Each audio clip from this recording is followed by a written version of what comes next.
Geetami gakoo ilaalee abdii koo yeroo wallaalee waaqarraa gadi naa buutee ba'aa koo anarraa fuutee waaqarraa gadi naa buutee ba'aa koo anarraa fuutee waaqarraa gadi naa buutee ba'aa koo anarraa fuutee.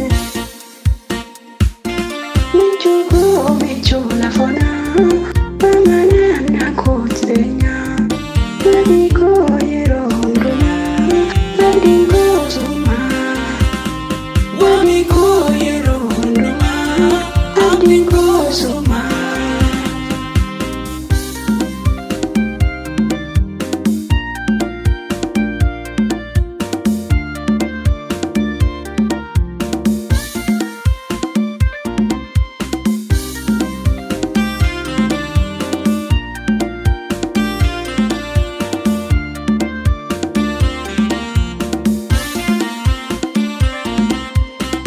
Inni maan baradeera ija keetu naaf ilaalee biyya koo gurra keetu naaf dhagee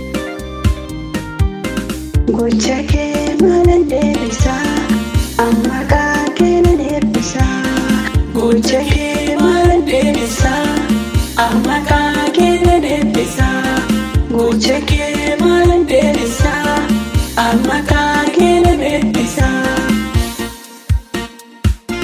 Michuu koo michuu lafoonaa amanaan na kooteenyaa abdii koo yeroo hundumaa abdii koo sumaa abdii koo yeroo hundumaa abdii koo sumaa.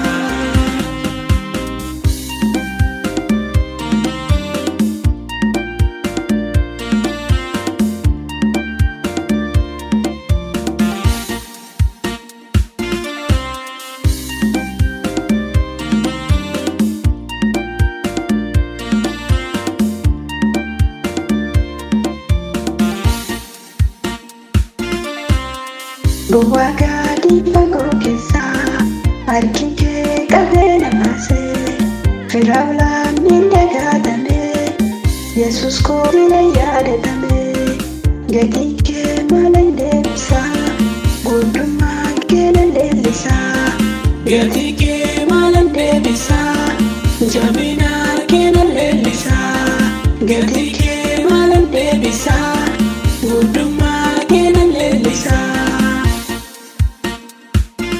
Michuu koo michuu lafoonaa amanaan na kooteenyaa abdii koo yeroo hundumaa abdii koo sumaa abdii koo yeroo hundumaa abdii koo sumaa.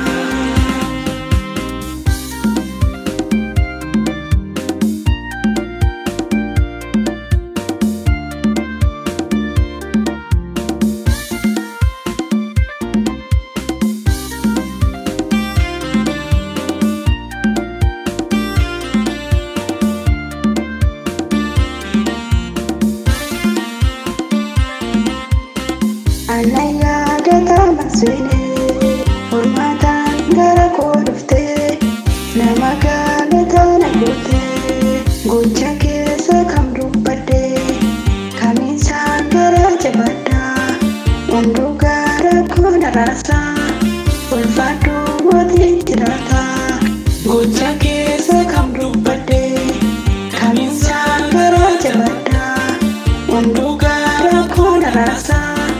Ulfaadhuu mootii jiraataa. Michuu koo michuu lafoonaa amanaan na kooteenyaa abdii koo yeroo hundumaa abdii koo sumaa abdii koo yeroo hundumaa abdii koo.